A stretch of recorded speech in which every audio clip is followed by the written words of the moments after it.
Pues bien, este domingo la palabra de Dios que se ha anunciado habla sobre todo del discernimiento. El discernimiento, es decir, compartir en el pensamiento de Dios, pensar como Dios piensa y no pensar simplemente como piensan los hombres, que es en últimas un pensamiento que está sujeto al poder del espíritu del mal, al poder de Satanás. Lo vemos claramente en el episodio del Evangelio de este domingo, cuando Jesús anunciando su pasión, su muerte y su resurrección, pues encuentra que Pedro le amonesta, ¿no? Y le dice que eso no le puede pasar, que el Dios lo tiene que preservar de tal destino. Porque es que Pedro ha tenido algo de discernimiento. Si recuerdan la semana pasada, inspirado por Dios, él se da cuenta de que la identidad de Cristo, de Jesús, es que es el Cristo y el Hijo de Dios. Y esto, dice Jesús, es la clave que abre el reino del cielo en la tierra, ¿no? O lo cierra. Esta clave, estamos de acuerdo con el Mesías, lo aceptamos, recibimos su misericordia y su perdón, y por lo tanto recibimos también el don del Espíritu Santo y podemos comenzar a vivir ya una vida divina, vida del cielo. O si resistimos o no creemos o no obedecemos al Mesías, pues se cierra esa posibilidad. Pero Pedro no entendía bien cómo se tenía que realizar el plan que Dios había destinado a pasar por la muerte y la resurrección. Entonces se llena de miedo y se vuelve un obstáculo para el plan de Dios. Es decir, pierde totalmente el discernimiento.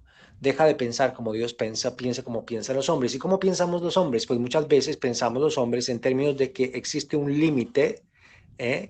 Que es el límite que nunca debemos o que tenemos a toda costa tratar de evitar, que es el límite de la muerte, del sufrimiento, de la humillación, ¿cierto? Pensamos que esa es la última palabra muchas veces sobre la vida, y aunque no lo pensamos en teoría sí vivimos como tal.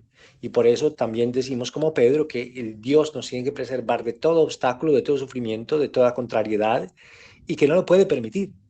Pero es que Jesús le ha dicho a Pedro, aunque Pedro no lo escuchó y nosotros no lo creemos muchas veces, que aunque él estuviese destinado a sufrir y a morir, iba a resucitar al tercer día. De manera que va a manifestar qué piensa Dios de nosotros. Dios piensa que en su Hijo somos amadísimos al punto de querer compartir con nosotros su vida eterna, interminable, y su propia naturaleza, naturaleza divina.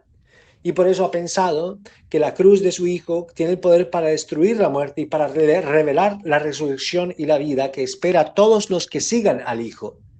Y por eso ahora el pensamiento de Dios está marcado, está unido a la cruz, ¿no?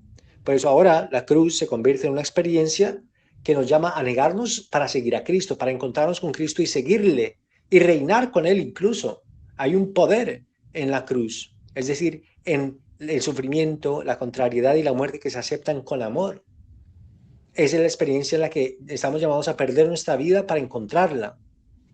Es la experiencia que nos muestra que todos los bienes y honores y placeres de este mundo no valen tanto como la vida misma, ¿no? Que la última desgracia sería cambiar la vida, comprometer la vida verdadera por todos esos placeres, ya que al contrario, Cristo muestra en su propia carne que podemos sobrevivir todo sufrimiento, humillación e incluso muerte si pertenecemos a Dios y no al mundo. Por eso Dios piensa con una lógica que es la lógica de la cruz. Y el cristiano en el bautismo recibe una nueva mente para poder comprender esta lógica. Como dice un santo de la iglesia, San Buenaventura, la cruz, esa es nuestra lógica.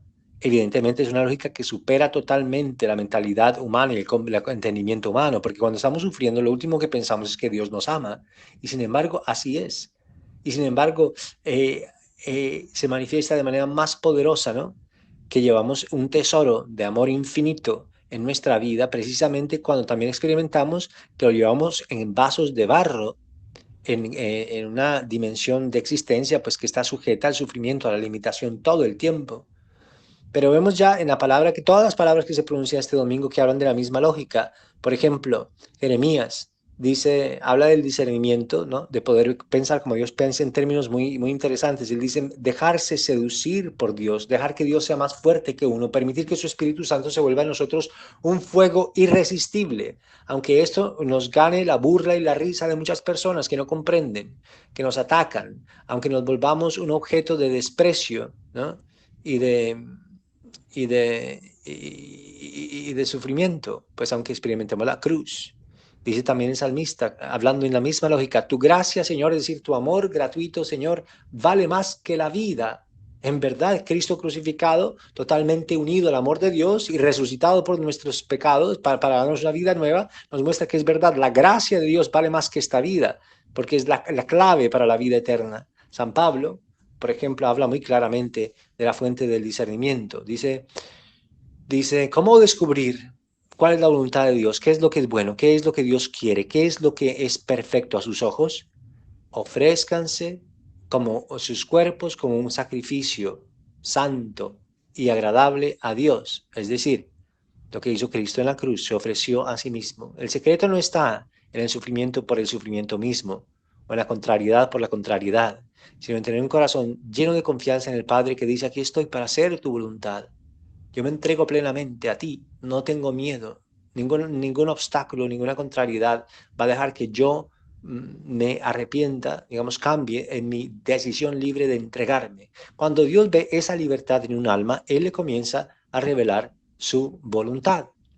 Decía el Papa Francisco en una encíclica sobre la santidad que se llama Gaudete et Exultate, que el discernimiento no es un autoanálisis ensimismado o una introspección egoísta, sino una verdadera salida de nosotros, abandonarnos, olvidarnos de nosotros para arrojarnos al misterio de Dios que nos ayuda a vivir la misión a la cual nos ha llamado para el bien de los hermanos.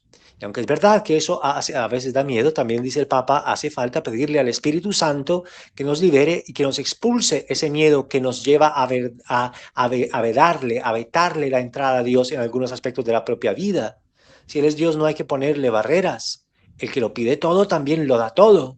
Y no quiere entrar en nosotros para mutilar o debilitar nada, sino para plenificar y llevar todo a la perfección. En la Eucaristía, Dios se entrega a nosotros para que podamos aprender a pensar como Él piensa, para que podamos discernir el camino que lleva a la vida verdadera. Pues Dios quiera que así sea. Amén.